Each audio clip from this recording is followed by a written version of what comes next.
हाँ, पूछो। हेलो। हाँ सर, मतलब गृहिणी के जो पेशेंट रहते हैं हम्म। उनमें मतलब वो ठीक तो होते हैं, लेकिन पहले जैसा मतलब उनका जो मल है वो केले के जैसा आना चाहिए, वो वैसा नहीं रहता है। हम्म।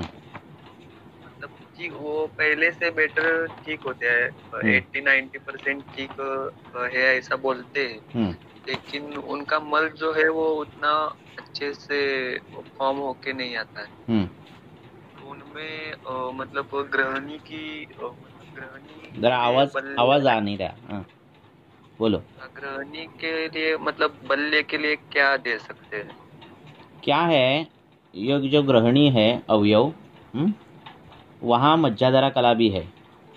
और अभी जो अभी के जो काल में कहीं निदान जो है वो बहुत कॉमन है अभी के काल में। हाँ, उसमें से कॉमन जो निदान है वो चिंता, हाँ, शोक, ये निदान बहुत है आजकल। सभी को स्ट्रेस है, डॉक्टर को भी स्ट्रेस है, पेशेंट को भी स्ट्रेस है।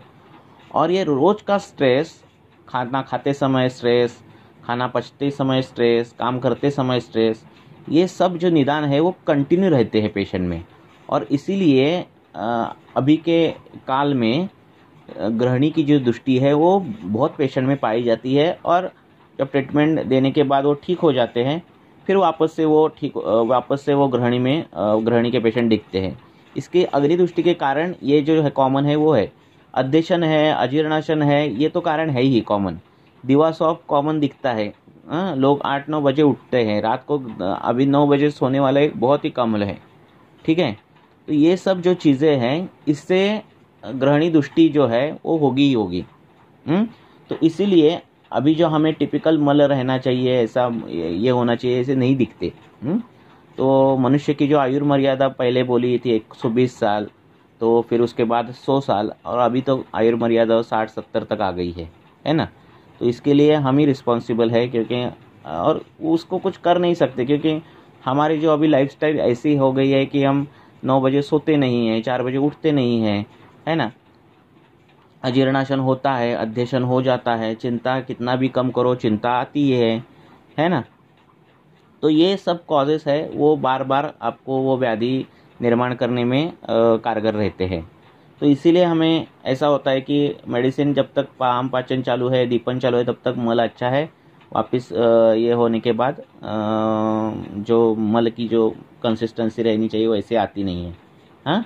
तो ये सब चीज़ें हैं। बाकी के हेतु भी तो पेशेंट में सापेक्ष रहेंगे ही, पर ये कॉमन चीज़ें आजकल पाई जाती है। हाँ।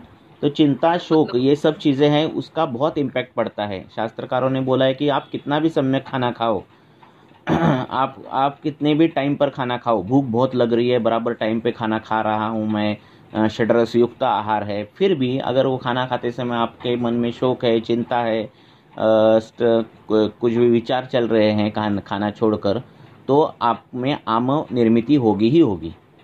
हम्म। तो ये कॉजेस है ना, और ये हो जाते हैं जाने अनजाने में। हम्म। तो मतलब उनकी जो आंत्र की शक्ति है वो पहले जैसी नहीं हो सकती, ऐसा है क्या फिर? मतलब यंग पेशेंट रहते नहीं, हैं अभी आप लेकिन वो ये भी। मैंने जनरलाइज आपको बोल दिया। आप जो बोल रहे हो वो स्पेसिफिक फिर उस क्वेश्चन पेशेंट के केस हिस्ट्री लेकर वो क्या है कैसा है वो सब, पर गृहिणी मतलब में ये भी चीज़ें विहार जो जो चीज़ें हैं ये भी आपको सोचनी पड़ती है। हम्म। मतलब मेरे पास अभी 10 पेशेंट है, हम्म। लेकिन उसमें से 6 पेशेंट तो ठीक हो गए हैं, हम्म। लेकिन 4 पेशेंट में वो मतलब पहले जैसा नहीं हो रहा है, हम्म। हम्म। दूर रहता तो है ऐसा। तो ये जो उन्हें भूख चीज़ें भी हैं। लगती है, हम्म।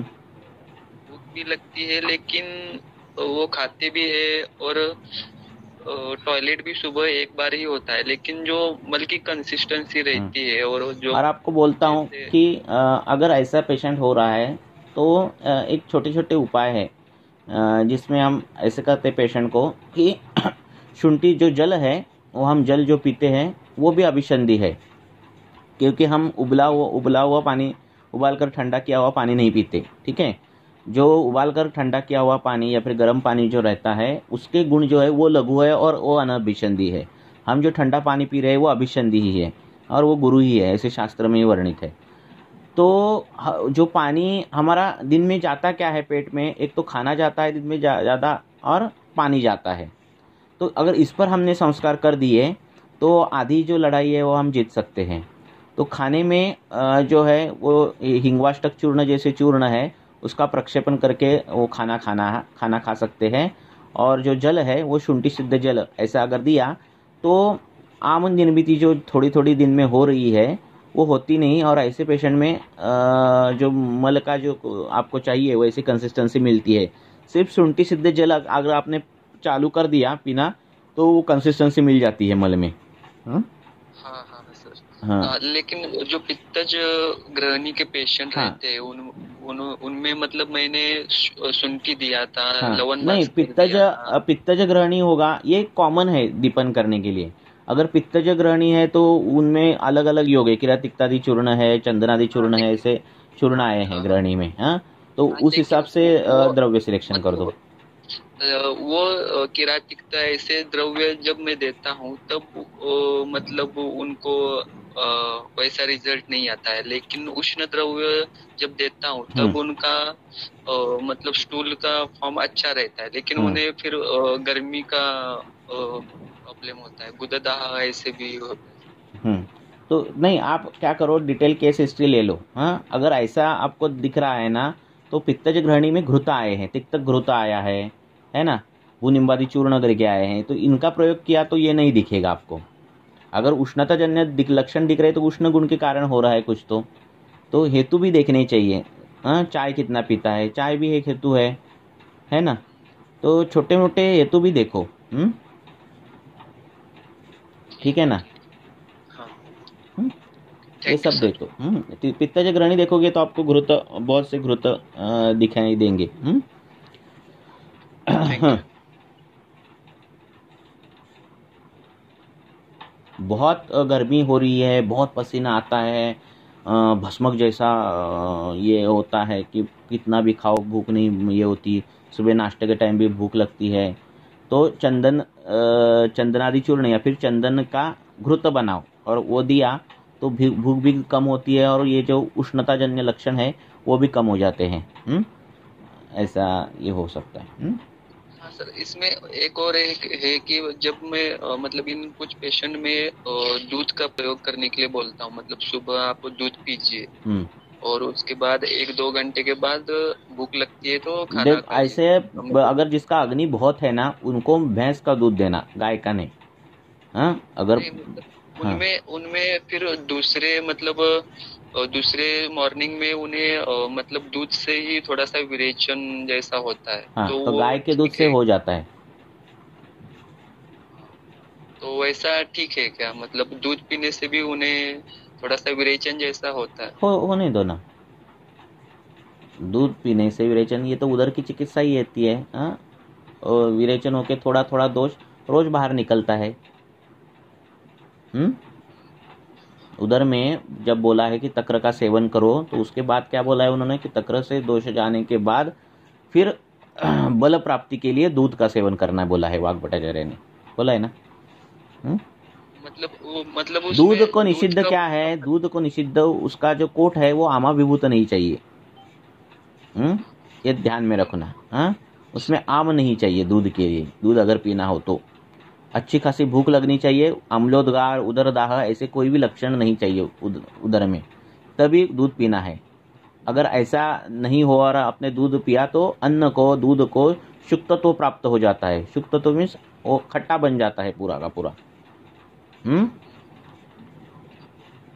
है ना। आमाविभूत ठीक है। कोष्ठ से क्षीरम विषम मेरी बोला है कि आमपूर्ण अगर कोष्ठ हुआ और उसमें कुछ भी हमने डाल दिया तो जैसे सर्प को हम दूध पी देने के बाद सर्प के शरीर में विष ही बनेगा, वैसे पेट में विष ही बनेगा। तो दूध निषिद्ध है किसमें, तो हाँ, तो आमावस्था में। उसमें सिम्टम्स क्या आते हैं, मतलब अतिसार जैसे हो सकता है क्या उसमें? मतलब अगर पित्तानुबंधी ज्यादा हो आगे तो होता है वो। पहले से द्रवगुण बड़ा हुआ तो होता है।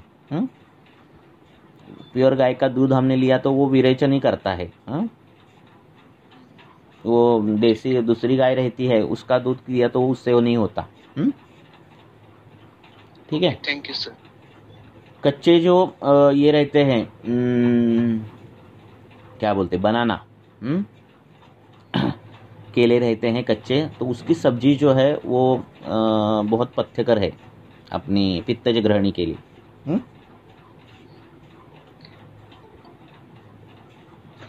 थँक यू सर एक विचारायचं होतं साऊथ की बोला सर. म्हशीचं दूध मग गुरु राहतं सर. हो, म्हशीचं दूध गुरु गाईचं राहतं. हे राहतं पण हां, त्यांनी पण विरेचनच होणार का म्हणजे? म्हैसी दुधाने होत नाही. म्हैसी दुधाचे गुणधर्म सांगताना कोणी प्यावं तर भैंस का दूध किसने पीना है, तो जिसको बहुत अग्नि है और जिसको नींद कम लगती है. हाँ, अग्नि ज़्यादा है और नींद कम लगती है, तो जिसको तीक्ष्ण उष्ण ऐसे गुण बढ़ गए तो उनमें ये दिखता है लक्षण. तो ऐसे लोगों को भैंस का दूध अच्छा रहता है. दूध पीने के बाद जल्दी भूख नहीं लगती और नींद भी बढ़ती है.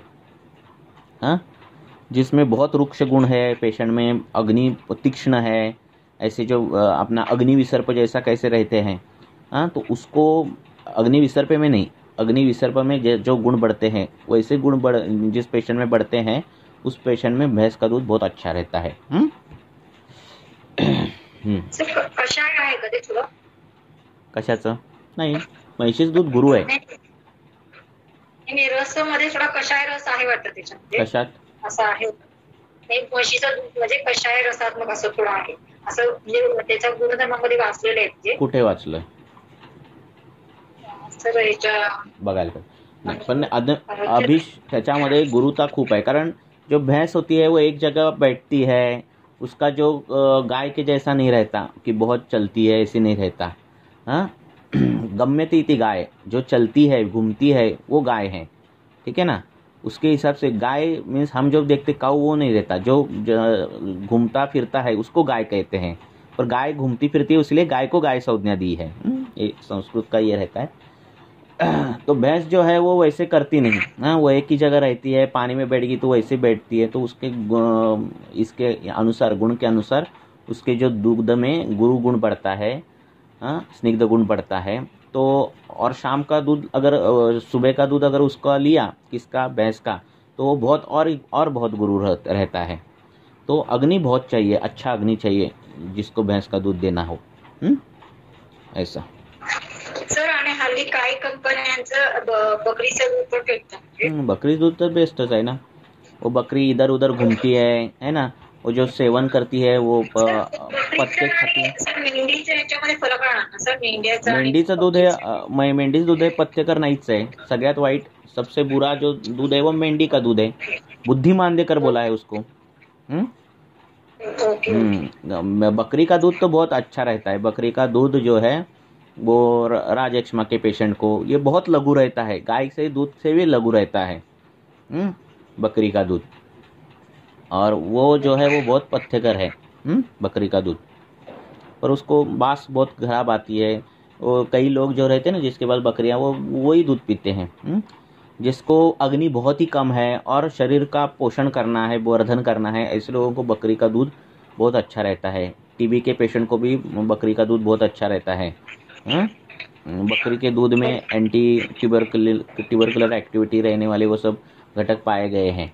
बकरी जो रहता है उसको टीबी नहीं होता, ऐसा देखा गया है. इसीलिए वो छाग छेवा पया छागम है ना, क्या लिखा है, छाग सर्पी पया छागम छाग सर्पी तथैवचम छाग सेवा, ऐसे श्लोक है ना. तो उसमें रहो, बकरी के इसमें रहो, उसका ही दूध पियो, उसका ही मांस खाओ, उसकी सेवा करो. ऐसे करने के बाद राजयक्ष्मा जाता है, ऐसे बोला है ना. हाँ, ठीक है. ऐसे जसं प्रमेयामध्ये गायीची सेवा करायची. गाय जिथे जाते, गाय जहाँ जाती है वहाँ उसके पीछे पीछे जाओ, वो खाती है वो खाना खाओ, उसके इससे जो निकला हुआ धान्य उसको वो खाओ. ऐसे कर तो प्रमेय नहीं होगा, है ना. ऐसे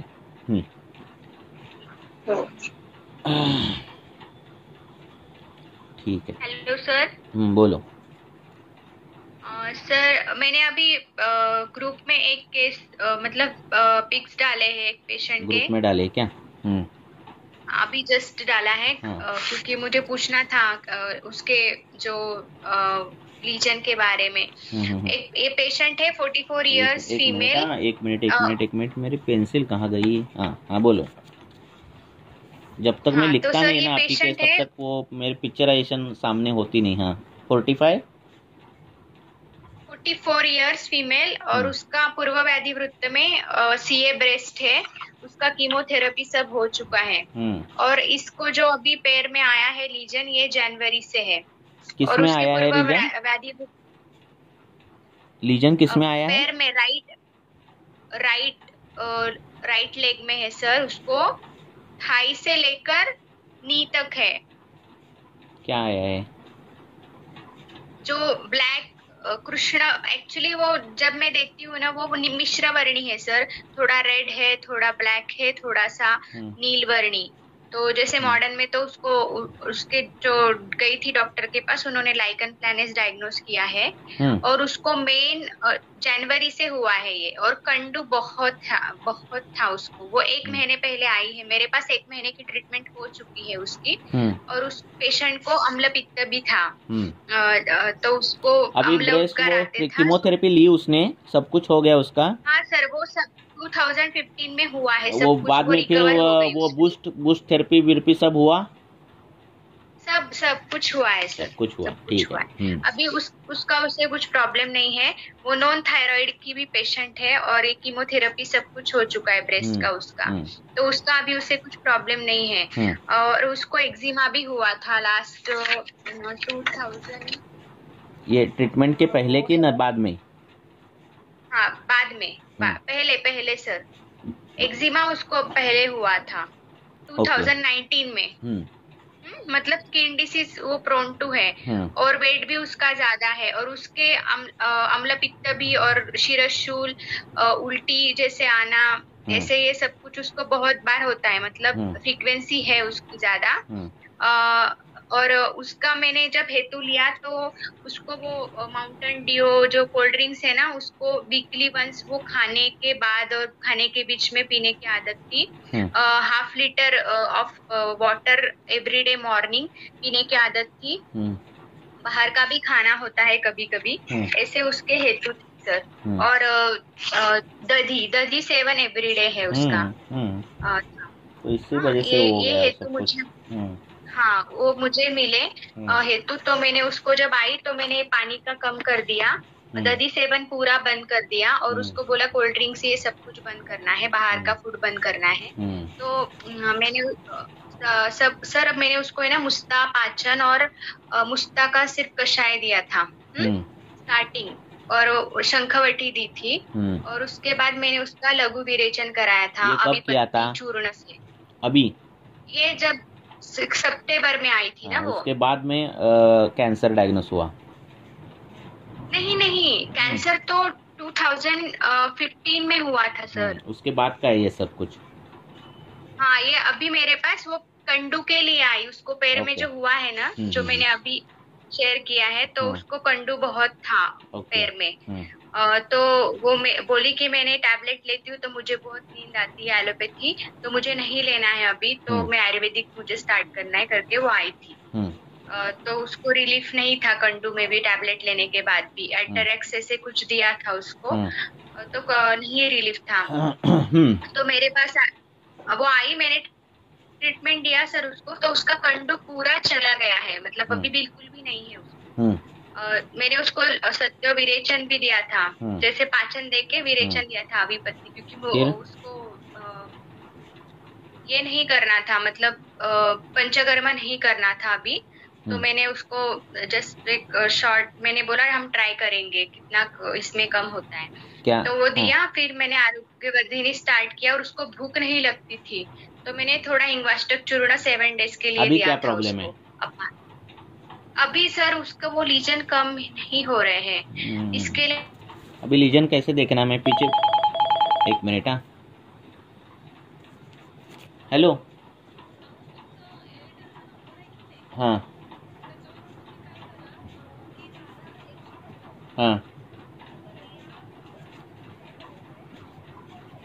बर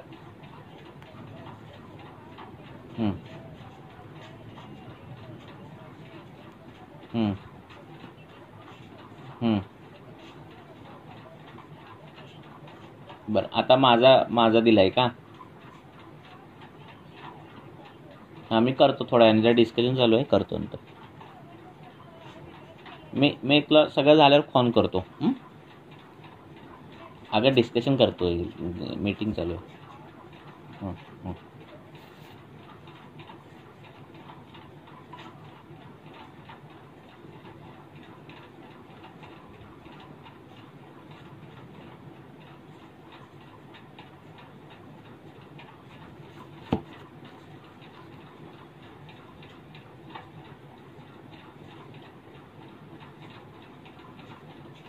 सर हाँ, लेफ्ट हेलो। हो गए शायद। हेलो। हाँ सर। हाँ बोलो. तो वो देखे मैंने तो वही लीजन. सर, वो कृष्णवर्णीय है ना? कृष्णा है, थोड़ा सा रेड मिश्रवर्णीय है सर वो, हाँ. और थोड़ा सा नीला नीला भी मुझे क्या है अभी वो लीजन जाने चाहिए बोल रहे हैं ना आप? हाँ वही वो कम अभी नहीं हुआ है, बिल्कुल भी कम नहीं हुआ है, पर ठीक है। कंडो कम हुआ है। ठीक है ना? अभी हमें क्या करना है, तो अभी वो कीमो हो गई सब कुछ. अभी ये एक शॉर्ट बताता हूँ. कीमो जब होती है तो उस रुग्ण के रक्त धातु पर काम होता है, रस धातु पर काम होता है, मांस धातु पर काम होता है, और ये सब ट्रीटमेंट होने के बाद पेशेंट का वेट कम हुआ रहता है. ये सब व्याधि शोषी रहते हैं रुग्ण. हाँ, और रक्त धातु पर बहुत सब कीमो का और ये सब दवाई का असर होता है. तो हमें रक्तगत विष ऐसा अगर विचार हमने किया है तो उसमें ये त्वक विकार दिखते हैं, और उसमें कृष्ण रक्त विवर्णता, कुष्ठ, ये सब व्याधि दिखते हैं. तो हमें विषजन्य त्वक विकार ऐसा उसका निदान करके ट्रीटमेंट देनी है. अब उसकी त्वचा रुक्ष हो तो हमें मंजिष्ठा जैसे द्रव्य जो विषग्न है, हरिद्रा जैसे द्रव्य जो विषग्न है, अगर त्वचा रुक्ष हो तो इसके सिद्ध घृत देने हैं, लगाने के लिए भी और खाने के लिए भी. और उसकी त्वचा अगर स्निग्ध हो तो मंजिष्ठा, हरिद्रा, शिरीष, चंदन ऐसे विषग्न द्रव्य प्लस वर्णकर ऐसे द्रव्य पेट में देने हैं. तो वो विष से उत्पन्न विवर्णता ये नष्ट हो जाती है. हरिद्रा, मंजिष्ठा बहुत अच्छी काम करती है. हाँ, वजन अगर कम हो रहा है, रुक्ष त्वचा होगी. पेशेंट है ना अभी, तो उसका पूरा संतर्पण जन्य है, तो उसका वेट भी ज्यादा है, वो कृष्ण नहीं है, क्योंकि वो 2015 की बात है जब उसको कीमोथेरेपी हुआ था. ठीक अभी है. उसको हो गए 7 इयर्स. हाँ, तो मंजिष्ठा, हरिद्रा, अनंता ये सब चालू कर दो, और धीरे धीरे वो सब कम होते जाता है. ओके सर, इसका कषाय दे दूं बाकी ट्रीटमेंट के साथ? कषाय दे दो. ठीक है सर. Thank you. हाँ बोल. हॅलो सर, लेडी पेशंट तिच्यामध्ये आपल्या काखेमध्ये म्हणजे हार्टबीटच्या याच्याकडे तिथे काळपट पण आलेला आहे. तो डिलिव्हरी नंतरच म्हणजे आलेला आहे. तर ते असं बाहेर तिने इंटरनल मेडिसिन नाही घेत, फक्त बाह्य लेप असे दिले, म्हणजे यष्टी ते अनंता वगैरे असे, आणि एलादी तेल वगैरे पण. बोलते जाओ. एलादी तेल वगैरे पण लावायलाच आहे. त्यांनी ते स्लाईड कमी झाले, पण मग ते नुसती बाहेर नाही, इंटर पण त्याला लागत असते. ते तिला पण लक्षात आलं की तेव्हा मग ते प्रेग्नन्सी म्हणजे डिलिव्हरी नंतर म्हणजे काय माहिती ते फीडिंग वगैरे काहीतरी व्यवस्थित नंतर केलं नाही का काय, त्याच्यामुळे का काय तिला ते त्याच्यानंतरच ते झालेले. उसके इनका क्वेश्चन ये है कि एक लेडी है और डिलीवरी के बाद उसके एक्सिलर रीजन पे क्या कृष्ण काला हो गया है ना, ज्यादा कृष्णवर्णीय आ गया है ना? हो बरोबर. हाँ ठीक है. तो आपने क्या दिया था ट्रीटमेंट? ती फक्त बाह्य ह्याला तयार होती, तर मी बाहेरून एलादी तेल दिलं लावायला, आणि हे दिलं यष्टी अनंता वगैरे असं तर लेप दिसा होता. आपने वर्णेकर कुछ लेप दिया था क्या? पहले लेप देकर देखो. हाँ, मंजिष्ठा, हरिद्रा, अपनी मसूर दाल, ये जो रहता है मसूर दाल. तो पहले तो बात ये जो रीजन है वहाँ ब्लैकिशनेस रहता ही है पहले नॉर्मल. ठीक है. हाँ, क्योंकि हाँ क्या बोल रहे हैं? नहीं कहीं नहीं. हाँ, रहता ही है. फिर भी ज़्यादा पसीना आने के कारण ये सब वायवीय विष जो है, कभी कभार विष जो है स्वेद से बाहर निकलते हैं. मेद दृष्टि ज़्यादा जिनमें है, जिनमें क्लेद दृष्टि ज़्यादा है, ऐसे में वो विष निकलते हैं और स्वेद का परिणाम होता है। तो हमें क्या करना चाहिए कि जो मेद दृष्टि और क्लेद दृष्टि ऐसे जो व्याधि है उनमें जो द्रव्य आए हैं उनका, उसमें जो वर्ण द्रव्य आए हैं उसका लेपन देना चाहिए। तो प्रमेह व्याधि आता है और प्रमेह में जो कांति हानि होती है या फिर कृष्ण विवर्णता आती है, तो उसमें जो लेप है उसमें क्या क्या है, हरिद्रा है, दारवी है, ये सब लेप है। तो उनका अगर लेपन कर दिया जाए तो वो ठीक हो जाएगा। इतना कुछ सीरियस नहीं है। ठीक है। हो चालेल, म्हणजे फक्त चिवट अशासारखं झालं ते, म्हणजे और काळपट एकदम जास्त पेट में भी वैसी ट्रीटमेंट दो, क्लेद नाश करने वाली और वर्णेकर मीन्स हरिद्रा और दारू हरिद्रा, इनका प्रयोग कर दो। ठीक है। ओके ओके हाँ, मंजिष्ठा रिश्ते चालू कर सकते हो। एक्झिलाई ऐसा महामंजिष्ठाने सांगितलं होतं घ्यायला, हाँ पण आता ती पेशंट लांब राहायला असल्यामुळे ना, म्हणजे फोन कॉलवरतीच काय ते जे असतं ना, त्याच्यामुळे मग असं नीट फॉलोअप नाही राहत। थँक्यू। शरीर में हमने अगर मान भी लिया कि त्वचा सभी एक है, फिर भी आयुर्वेद के अनुसार जो त्वचा है वो हर एक त्वचा जो है उसका अलग अलग ये रहता है। मीन्स क्या, चेहरे की त्वचा रहते है उसका, उस पर शुक्र का आधिपत्य रहता है, शुक्र पर आई हुई विकृति चेहरे पर दिखती है ना। वैसे ही त्वचा जो रहती है उसके बाल जो रहते हैं उस पर भी डिपेंड रहता है। मीन्स क्या कि प्रमेय में जो होता है, प्रमेय में मल जमना ये सब रहता है, वो एक्सिलरी बालों पर भी मल जमता पहले ज़्यादा है। और वो वहाँ बाल जो है वो भूरे रंग के हो जाते हैं। तो ये भी चीज़ें हैं, वो भी ध्यान रखो। ठीक है। हाँ, आगे।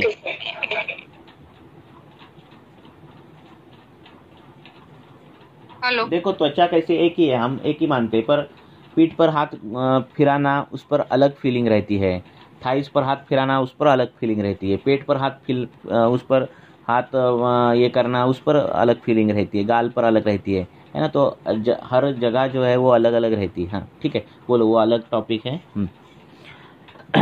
बोलो।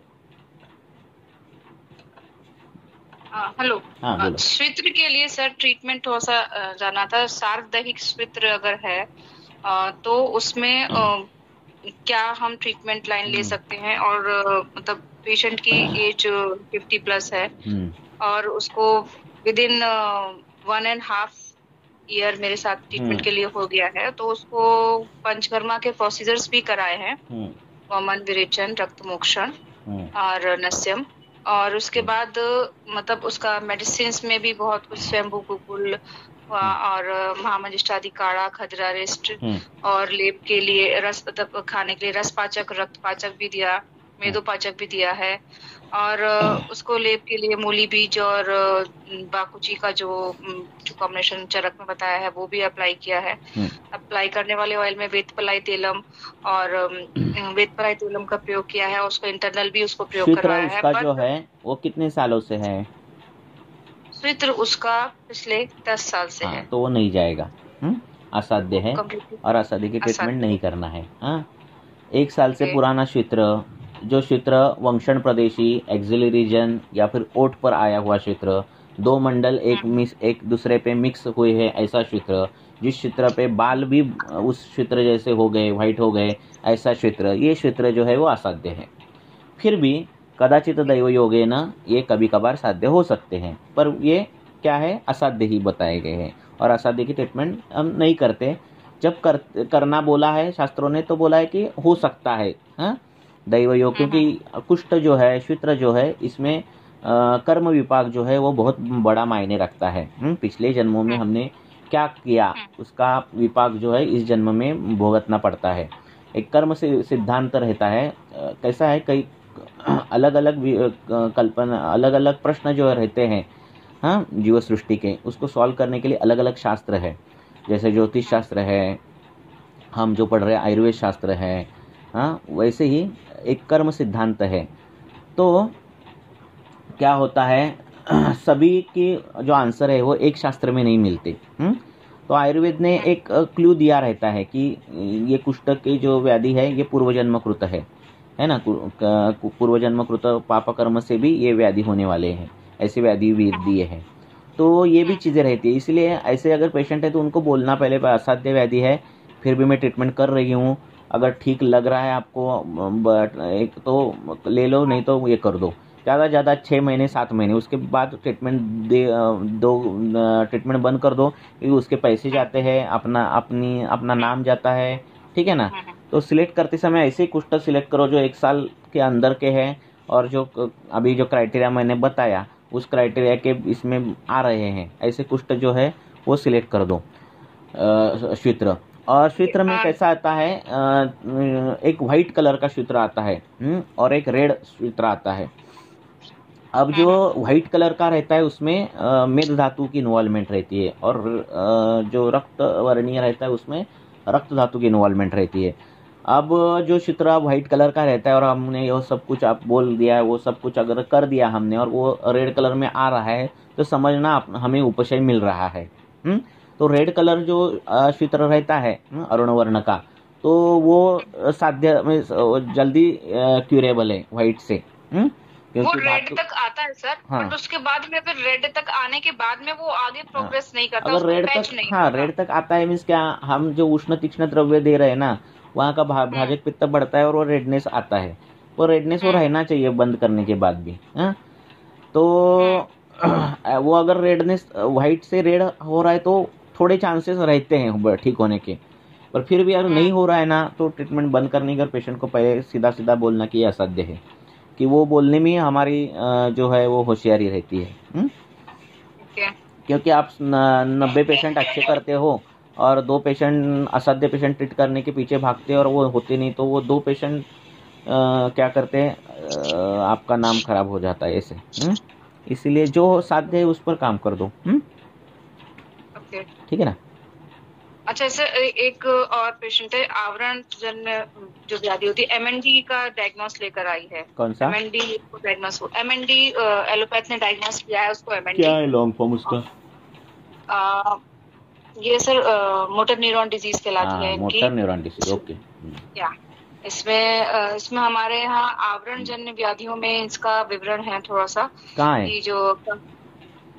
जो कोरिलेशन ये किया है कि आवरण जन्य जो व्याधि है, कफाव्रत प्राण वायु या कफाव्रत उदान वायु, तो उसमें जो लक्षण दिखते हैं बलनाश होना, और जैसे कि उसमें धीमे धीमे करके उनकी मांसपेशियों की जो एक्टिविटीज हैं वो धीमे धीमे कम होने लगती है। वो कम होने लगती हैं। तो पेशेंट का अभी जो कंडीशन है, वो पेशेंट भी 50+ है, 51 ईयर की हैं, और उनका एक जो हिस्ट्री था कि उनको एक इलेक्ट्रिक शॉक लगा था आज से 2 साल पहले, और उनका कहना है उस 2 साल पहले के शॉक के बाद से उनको ये कंडीशन डेवलप होना शुरू हुई है कि उनकी अब मांसपेशियां धीमे धीमे वर्क करना कम कर रही हैं, तो वो बहुत ज्यादा पेन में रहती हैं। जब भी वो पैर स्ट्रेच करेंगी या पैर उसको मोड़ेंगी तो उन्हें बहुत दर्द होता है। और उसके अलावा उनका श्वास कष्ट भी शुरू हो चुका है कि उनको जब बात करती हैं तो उनको सांस फूलने लगती है और बहुत धीमे धीमे बात कर पाती हैं। तो उनका उधर का भी जो मांसपेशियां हैं वहां भी थोड़ा सा क्षय होने लगा है।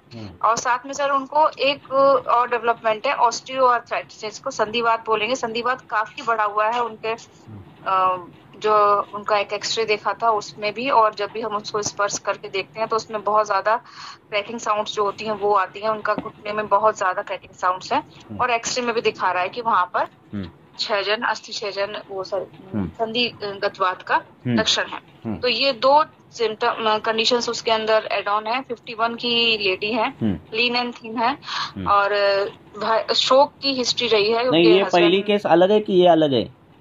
सर वो दोनों ही केस सेम है। पहले एक चीज आंसर देता हूँ मैं पहला। सर एक ही पेशेंट को दोनों लक्षण है। एक ही पेशेंट है ये सब? हाँ बोलो। हाँ, जो जिसमें कि मांसपेशियों का क्षय भी है और संधिगत वात भी है। फिर दोनों ही एक ही पेशेंट को है। और उनका हिस्ट्री ये रहा कि उनके हस्बैंड की डेथ बहुत अर्ली एज में जब थी तभी हो गया था, तो उसके बाद वो लगातार शोक में रही हैं। तो एक जो मुझे लक्षण जो वायु की वृद्धि का कारण दिखा वो ये दिखा। अदरवाइज उनका खाना पीना, आहार विहार में ऐसा कुछ नहीं है, पर हाँ बहुत लंबे समय तक खाना नहीं खाना, ये सब भी उनके आहार के कारण रहे हैं, जो वात वृद्धि के कारण रहे हैं। तो अभी जो एलोपैथ वालों ने बोल दिया है कि अभी हमारे पास कोई ट्रीटमेंट नहीं है, ठीक है, और जितने दिन सर्वाइव कर सकती हैं करा लीजिए, अदरवाइज हमारे पास ट्रीटमेंट नहीं है। ठीक है। तो उस पेशेंट में हम क्या कर सकते हैं? हो गया। तो अभी उसको बिजली का झटका लगा है, हाँ, ये अगर हमने विचार में रखा तो तीक्ष्ण, उष्ण और चल गुण, हाँ, ये गुण जो है वो बिजली में होते हैं, ठीक है। तो ये 3 गुण बढ़ गए, हाँ। दूसरा क्या है उसमें बोला आपने कि संधिगत वात है। संधिगत वात, वात वृद्धि के जो जो लक्षण है, प्रमिताशन कर रही है, कम खाना खा रही है, वॉट एवर, हाँ, वात वृद्धि के, तो तीक्ष्ण उष्ण वाला पित्त, और चल गुण वाला वात, चल और वृक्ष गुण भी होगा ना, हाँ सर, वृक्ष गुण वाला वात है ना, हाँ, ये देखना है। देखो हमारे पास अभी 4 गुण आ गए, कौन से? तीक्ष्ण, उष्ण, चल और वृक्ष, बराबर है कि नहीं? Yes sir. हाँ, तीक्ष्ण के विपरीत कौन सा है? मंद। उष्ण के विपरीत कौन सा है? शीत। हाँ, फिर कौन सा आया? चल के विपरीत कौन सा है? स्थिर। हाँ, फिर और कौन सा है? वृक्ष के विपरीत कौन सा है? स्निग्ध। हाँ, तो द्रव्य कौन सा आता है? आहार्य द्रव्य आता है घृत। आता है कि नहीं आता? यस, शीत हो गया, एंड स्निग्ध हो गया, मंद हो गया, एंड आ गया। Okay sir. अब हमें घृत कल्पना देनी है उसको, हाँ, पहला निश्चित हो गया, हाँ। अब उसको क्या करना है? अब ये घृत कल्पना कहाँ आई है मालूम है आपको? हाँ, घृत कहाँ देना है? मांसावृत्त वात हो गया, हाँ, मांसगत वात गया तो घृत आया है, हाँ, अस्थिगत गया तो तिक्त क्षीर बस्ती आ गई है, तो हमें ये सिलेक्शन उसका करना है। दूसरी बात ये रहती है, जब इंद्रियां काम करते नहीं है तो ये वात का लक्षण रहता है, हाँ, अक्षानाम पाटवेन च, हाँ, इंद्रियों को विषय ग्रहण करने के लिए करना, ये काम किसका है? वात का है। अगर वो काम फेल हो गया तो ये वात वृद्धि रहती है, हाँ, तो ये इसमें हम दिख रहा है हमें, ठीक है ना। अभी ये वात के जो गुण है और पित्त के जो गुण है, पित्त से ये तीक्ष्ण उष्ण से पाक हो रहा है, और चल वृक्ष गुण से वात वृद्धि जो हो रही है, इसका ज्यादा इम्पैक्ट हमें दिख रहा है कहाँ? मांस पर दिख रहा है ना, जो धातु दिख रहा है उसमें मांस पर ज्यादा दिख रहा है, बराबर है ना। अभी इससे क्या हो गया है? मांस शोष हो रहा है ना, हो रहा है कि नहीं मांस शोष? Yes sir. हाँ, क्योंकि क्या हो रहा है? तीक्ष्ण उष्ण से पाक हो रहा है, और वृक्ष और इससे क्या हो रहा है? उसका शोष हो रहा है, बराबर है। अभी हमें क्या करना है? मांस का बल बढ़ाना है, हाँ, मांस का बल बढ़ाने के लिए, हाँ, और मांस वृद्धि करने के लिए ऐसे अवयव कौन से शोष बोले हैं शास्त्रकारों में? तो कर्ण में पाली शोष आया है, जहाँ कर्ण की पाली सूख जाती है, कर्ण की पाली जो है सूख जाती है, और ऐसे पेशेंट देखे हैं मैंने, हाँ, और एकदम छोटी छोटी हो जाती है। तो उसमें जो तेल आए हैं, तो उसमें क्या क्या है मालूम है? अश्वगंधा, हाँ, लिख सकते हो आप, चारोली, चारोली को क्या बोलते हैं? प्रियंगु, है ना, हाँ, यष्टि, हाँ, ये लिख सकते हो आप, हाँ, और शतावरी, हाँ, ये लेना, हाँ, इसको क्या करना? ये सब लेना, और अनुपमांस, हाँ, अजा का जो मांस है उसका खीमा वेशवार लाना, हाँ, वेशवार मीन्स अस्थि विरहित जो रहता है वो, हाँ, और वो लाना और उसका क्वात बनाना। अब उसका क्वात बनाया, फिर वो जितना आप उसको ये कर सकते, 1/4 कर दो, 1 ये कर दो, आधा कर दो, तो उसके बाद उसमें दुग्ध डालना, और दूध डालने के बाद उसमें क्या करना? तेल डाल के तेल सिद्ध करना, ठीक है। अब ये जो तेल बनेगा, ये तेल मांस वृद्धि के लिए सर्वोत्तम तेल बनेगा आपके पास। ऐसे तेल बना के रखो, कभी भी कहीं नहीं हुआ तो पेशेंट को बोलना है इसे बनाने के लिए, हाँ। तो साक्षात मांस से सिद्ध किया हुआ, हाँ, बल्य द्रव्य से सिद्ध किया हुआ, चारोली बिरोली तो शुक्रवर्धक मांसवर्धक ऐसे द्रव्य है, हाँ, ऐसा तेल जो है, और जिसमें दुग्ध भी है, ऐसा तेल जो है सिद्ध तेल आपके पास बना, वो तेल जो है उसको अभ्यंग के लिए दो, हाँ। तो दुग्ध में नई पेशी निर्माण करने की क्षमता रहती है, नए मज्जा तंतु निर्माण करने की क्षमता रहती है, नए धातु निर्माण करने की क्षमता रहती है। तेल जो है वो सूक्ष्मगामित्व रहता है, और ये जो हमने द्रव्य यूज किए वो मांस धातु वर्धन करने के लिए द्रव्य है, और जो हमें गुण अपेक्षित है, स्थिर गुण, गुरु गुण, ये गुण से युक्त ये तेल रहेगा। तो ये तेल का अभ्यंग कर दो। हाँ, पाली, कर्णपाली जो है वो उसके लिए बोला है, मीन्स सूखने वाली पाली, जो कर्णपाली है उसके लिए बोला है। तो ये हम इसके लिए भी यूज़ कर सकते हैं। हाँ, तो ऐसा तेल उससे अभ्यंग कर दो। और क्या करो बोला मैंने, इसके पहले क्या बोला मैंने? और आपने बताया घृत कल्पना। हाँ, घृत कल्पना करो। घृत कल्पना प्रयोग करना। हाँ, क्षीर, तिक्त क्षीर बस्ती देना है। हाँ, और तिक्त क्षीर बस्ती दे सकते हो, या फिर मुस्तादी आपन बस्ती दे सकते हो। हाँ, मुस्तादी आपन बस्ती भी बहुत अच्छा काम करेगी, मांसरस रहेगा उसमें।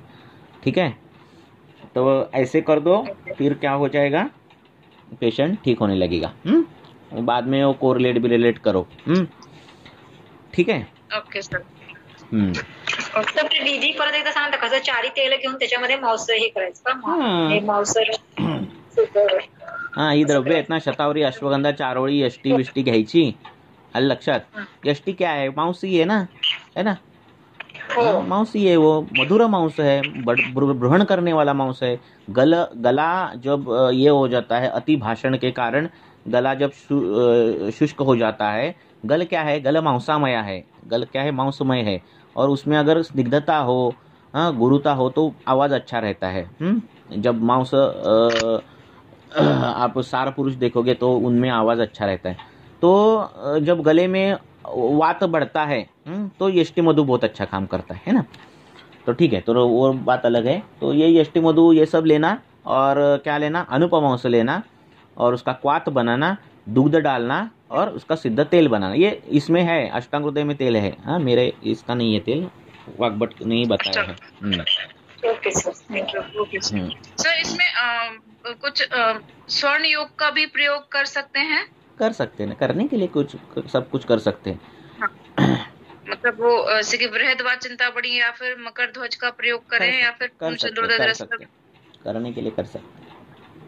ओके सर, इसमें घृत का प्रयोग में अगर शतावरी घृत या फिर कल्याणक घृत क्या प्रयोग करूं जो ज्यादा बेटर रहेगा? ये घृत प्रयोग कर सकते हैं आप, जीवनीय गणसिद्ध घृत, ऐसे घृत आए हैं। हाँ, तो वो उनका प्रयोग करो, ताकि सिंपल उसका एक कर दो। Okay sir. Okay sir. Okay, आगे। Thank you sir. ओके।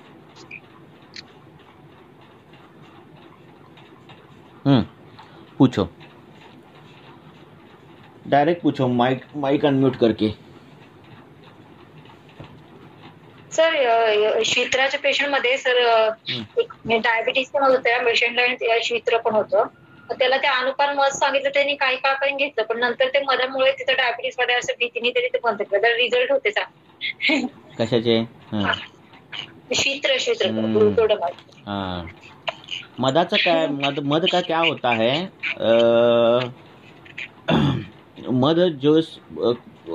मद जो रहता है वो रैंडमली, जो माक्षिकाएं हैं, हाँ, माक्षिकाएं हैं, उन्होंने सिलेक्ट करना चाहिए। हाँ, माक्षिका को एक पर्याय नाम है वामनिका, जो वमन करती है। हाँ, जो हाँ नेक्टर लेती है, और वो अपने उसके घर में आते हैं, पोला, इसको क्या बोलते हैं हिंदी में, तो उसमें आती है, मधुमक्खी के घर, जो उसका जो घर रहता है उसमें आती है, और वो वमन कर देती है वो, तो उसकी जो सलाइवा है वो भी उसमें जाती है।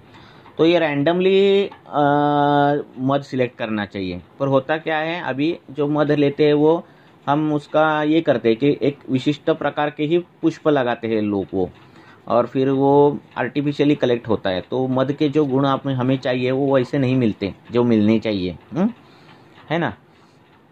तो इसीलिए ये प्रॉब्लम है मध का। मद ही रहता है, पर वो जैसा अपेक्षित है वो फिर भी। और माक्षिक है, चौद्र है, पैतिक है, और कौन सा है, और एक रह गया माक्षिक, और आर्ध्य है ना, आर्ध्य है। तो उस हिसाब से भी उसका प्रयोग अलग अलग है, है ना। तो हमें मिळता आहे फार पक्का असतं सर, म्हणजे की ते गोड वस्तू मिळते डायबिटीज वाढणारच, त्याच्यामुळे डायबिटीज जास्त इम्पॉर्टंट धरून त्या पेशंटनी म्हणजे ती ट्रीटमेंट बघितली असं. म्हणजे ते म्हणजे मला नाही काय वाटलं की अनुपान महत्वाचं राहतं ना सर, त्याच्यामुळे मी थोडं इन्सिस्ट केल्यासारखं झालं. म्हणजे हा तो नसतं केलं तर उलट बरं झालं असं वाटायला लागलं नंतर. ब्राह्मण पौतिक शौद्र और माक्षिका. Okay sir, thank you. ठीक है,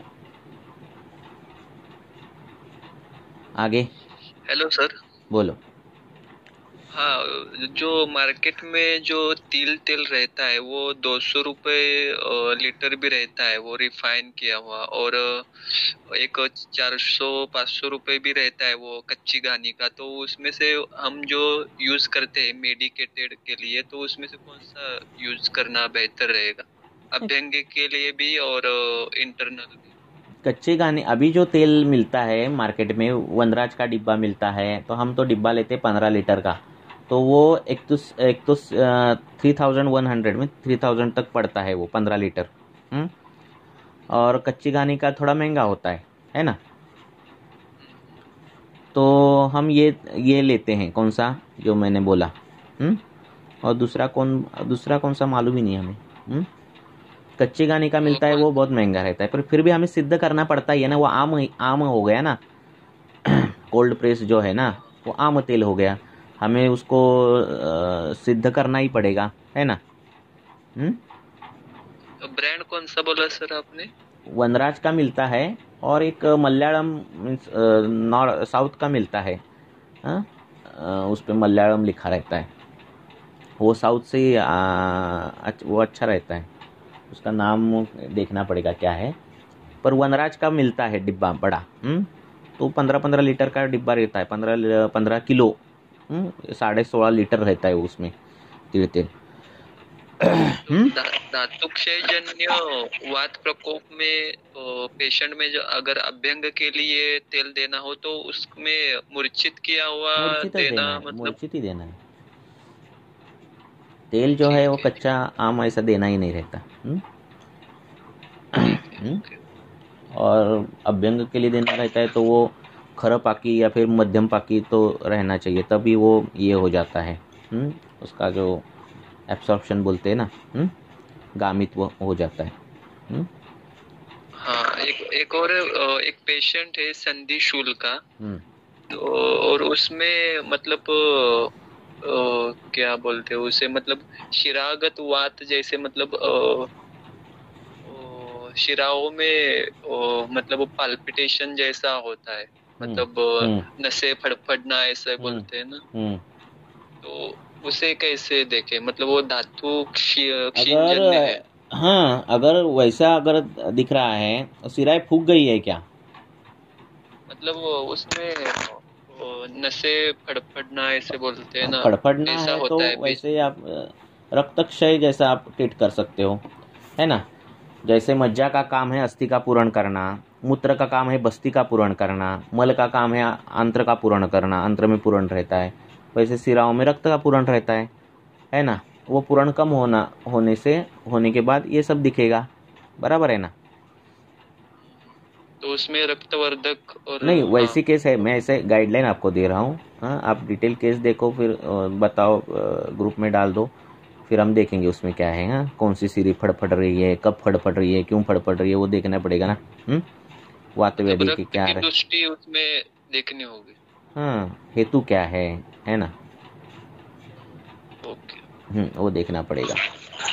सर तेल जसं खोबरेल तेल कुठल्या कंपनीचं वगैरे असं आहे का? हाँ, खोबरेल तेल जरा महाग पडतं. खोबरेल तेल पण आहे ना, खोबरेल तेल जरा महाग पडतं त्याच्यापेक्षा, तिळ तेलापेक्षा. पण केरळची असतात ती खोबरेल तेलं, आणि कोण केरळला जाणार असेल तर तिथून आणायचा डब्बा सगळं घ्यायचा. हो, कारण की मी तसं सर्च केलं ना, मी पुण्यामध्ये तिथे मला भेटलं नाही, आणि एकच भेटलं, पण ते मला खूपच सर्व म्हणजे काहीतरी खूपच थंड असं शीत वाटलं, म्हणजे की मी तेल तयार केलं ते खूपच तंबक असं काहीतरी झालं. ते गोठलं पाहिजे खोबरेल तेल. काय झालं? खोबरेल तेल जो आहे ते थंडीत गोठलं पाहिजे. हो, गोठलंय ते रे, पण ते मला काय माहिती, ते आवळ्याचं केलं मी तेल सर सोडत त्याचं, आणि जुनं झालं की त्याचा वास येतो खोबरेल तेलाचा, म्हणजे ओरिजिनल असेल तर त्याचा वास घाण जरासा येतो. ते मला 300 रुपये तर किलोनी भेटलं, 300 का 350 खोबरेल तेल बरोबर आहे, तोच रेट आहे.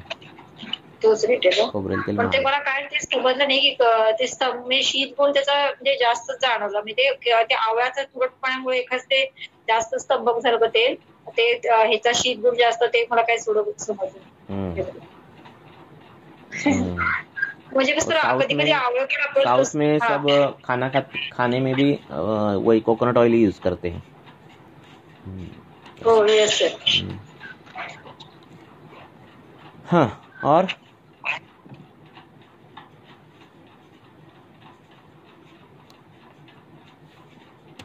एक क्वेश्चन लेंगे और ठहरेंगे. पूछो. हॅलो. बोला. हॅलो. बोलो. हा सर, ओल्ड एज मध्ये आपल्याला प्रोस्टेटचे बरेच पेशंट मिळतात. त्याचा हेतू शक्यतो क्षयामुळे दिसतं आपल्याला. तर त्याच्यावर कसं विचार करावा आपण? हां, ओल्ड एजमध्ये पेशंट दिसले ना, तर आपल्याला आपण हेतू बघणार आणि लक्षण बघणार. त्यानुसार आपल्याला ते वातज मूत्रकृच्छ दिसतं. वातज मूत्रकृच्छानुसार त्याची ट्रीटमेंट करायची. ठीक आहे. त्याच्यामध्ये तुम्ही घृत हे सांगितले. तुम्ही असं नका बघू की ती ग्रंथी वाढते आणि म्हणून आपल्याला हे दिसतंय. आपण लक्षण के अनुसार ही जाना है. ठीक आहे सर, माझ्याकडे तेच पेशंट आहे, त्यांना कुष्ठाची हिस्ट्री आहे सर. आता कुष्ठ बऱ्या प्रकारे कव्हर झालं आहे त्यांचं. 61 एज आहे त्यांचा. ओके. आता सध्या प्रोस्टेटचा त्रास वाढला आहे त्यांना. हां. बर. मग सर, आता त्यामध्ये कसा विचार करावा? आता तर त्यांना क्षयाचं तर दिसतंय सोबत, पण कुष्ठाचा काही संबंध असू शकतो का आणखी? नाही असणार ना, त्याचे हेतू बघायला पाहिजेत नाही का. कुष्ठाच्या हेतूंमध्ये अंबुयोनी आलेली आहे ना, म्हणजे अंबुजन्य कारणं आलेली आहेत. आणि तुमचा जो पेशंट जो मूत्राशयाचा तिथे पण अंबू आहे, म्हणजे संबंध असणारच की त्याचा नाही का. ओके. धन्यवाद. हां, पण अधोभागी नाभीच्या खाली तेलाभ्यंग करणं आणि स्वेद देणं ह्याच्याने ते वातज मूत्रकृच्छ कमी होतं. ठीक आहे. हो. केस डिटेल टाका म्हणजे कळेल. संबंध असतो लक्षात. त्वचेचा पहिला लेअर अवभासिनी आणि त्याचा जलाशी संबंध, मूत्र जलाशी संबंध, असे संबंध आहेत ना. संबंध कसं नाही. ओके. अजून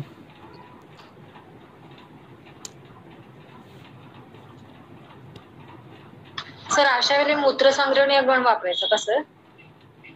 का काय केस कळाल्याशिवाय काय मी सांगणार. केस पाहिजे ते समोर आपल्याला. वारंवार मूत्रप्रवृत्ती होत असेल, थोडी होत असेल, वारंवार मूत्रप्रवर्तन होणं हे वाताचं पण लक्षण आहे. पित्तामध्ये पण आलेलं आहे, थेंब थेंब लघवी होणं. त्यामुळे एक्झॅक्ट काय हे झालंय ते बघायला पाहिजे ना आपल्याला. नाही का. प्रोस्टेटच्याच पेशंट मध्ये सर म्हणजे नाही, प्रोस्टेट आहे ते आपल्याला सोनोग्राफीने कळालं ना. आपण काय बघणार.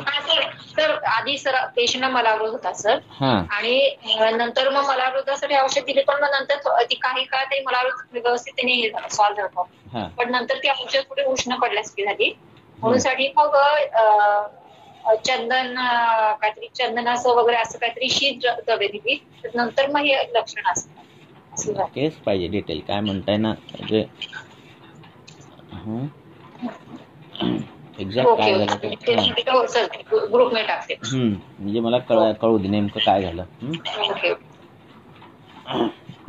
काहीतरी एक असते लक्षात. तुम्ही सिलेक्ट करताना पेशंटला आता आपल्याला नेमकं काय द्यायचंय ते फिक्स ठेवायचं. म्हणजे लक्षात एक चिकित्साची दिशा फिक्स ठेवायची. म्हणजे मला आता या पेशंटमध्ये असं दिसतंय, मग मी ठरवणार की मला याचे मी काही दिवस आमपाचन करणार. मग आमपाचनची लक्षणं कमी झाली, त्याला लंघनाआधी लाघवत्व आलं आणि हे सगळं आलं की मला काय करायचं आहे, मग कुठल्या धातूवर काम करायचं आहे, कसं काम करायचं आहे, असं एक चिकित्सेचा एक चार्ट आहे ना, तो त्या केस पेपरवर लिहून ठेवायचा लक्षात. म्हणजे आपल्याला कळते काय दिशा करायची. कारण परत 10-15 दिवसांनी आला की आपल्याला कधी कधी ती संप्राप्ती आपण त्यावेळी लावलेली असते आणि त्यावेळी ती क्लिक होत नाही ना. मग आपण लिहून ठेवायचं असं हे गुण काढले मी, या गुणांच्या विपरीत हे औषध दिलं, हे एवढ्या दिवसांनी आपल्याला हे अपेक्षित परिणाम आहे, त्याच्यानंतर आपल्याला हे करायचं आहे, असं एक फिक्स ठेवायचं असं. आणि मग बरोबर तीच औषधं द्यायची. सगळं सरसकट द्यायचं नाही, असं करायचं. मग ते होतं बरोबर. बरं. पण सर कधी कधी पेशंटला असं मतलब मलावरोसाची केस असेल तर त्याला खूप तीव्र असेल म्हणजे मलावर म्हणजे काय त्यावेळेला आपल्याला काही काळापुरतं तरी उष्ण औषधं वापरावच लागतात ना म्हणजे कशाला मलावरोध जाते अनुवासन बस्ती बिस्ती दिले तरी मलावरोध जातो. सर आता मी लॉंग डिस्टन्स पेशंट होता म्हणजे त्याच्यामुळे जे पुढे काय म्हणजे मेडिसिन हे करता येतं ते मी सांगता येतं ते मला तेवढे सांगतो आणि तरी पण तुम्हाला सांगतो आता असं वृक्ष कोठा आहे म्हणजे खडा संडासला होते असे आहे तर अशा पेशंटमध्ये तिळतेल किंवा बृहत्सैंधवादी तेल किंवा एरंडेल तेल ह्या तेलाचा गुदपिचू जरी ठेवायला सुरुवात केली तरी अनुवासन बस्तीने जसा फायदा मिळतो तसा फायदा खूप काळ हे ठेवल्याने पण मिळतो. फक्त कालावधी खूप हे करावा लागतोय कारण उपस्नीय न्यायाने ते तेल ॲब्सॉर्ब होत राहणार, शरीरात शोषलं जाणार आणि जिथे जिथे वृक्षता आहे तिथे तिथे स्निग्धता येणार आहे की नाही. तर गुदपिचू ठेवणे हे गोष्टी करू शकतो आहे की नाही. हो नक्कीच. थोडं बस्तीसाठी पेशंट कधी कधी लवकर तयार होत नाही. एकदा अनुवासन किंवा मात्रा बस्ती घ्यायची शिकवली ना तर पेशंटला स्वतः पण घेता येते. आणि त्यांचं ते पोस्टच्या दृष्टीने त्यांना मी म्हणजे दुसऱ्या डॉक्टरांना रिफर करून आपण हे शिकवायचं काय काय मात्रा बस्ती द्यायला किंवा काय पेशंटला नेबुलायझेशन स्वतःच्या घरात देता येतं ते कशाला ऑक्सिजनचा सिलेंडर लावता येतो. एवढे जर ते एज्युकेटेड होत असतील आधुनिक शास्त्र में है ना तो हमारा भी काम है एजुकेट करना है ना. हो सर. चालेल थांबूया. अजून कोणाचा काय प्रश्न आहे काय महत्वाचा असा काय.